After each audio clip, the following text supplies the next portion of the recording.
चला व्हिडिओ दादा हात पडाना काय आहे याचा हा. याचा बनाना ते हाड नाही वाढ रे. नाही खा रे हे दादा हे काय सांग मला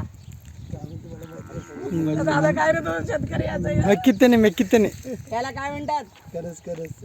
कणस कन्नडामध्ये याला मेक्कीतेनी असं नाव आहे पण हे आहे कणीस कणेस हा हे माझ्या मोठ्या दादाचं शेत आहे मागाशी जे पाहिलं ते छोट्या ते ताईचं शेत आहे ते चावी टाकते ते खाता खाता शेंगा हा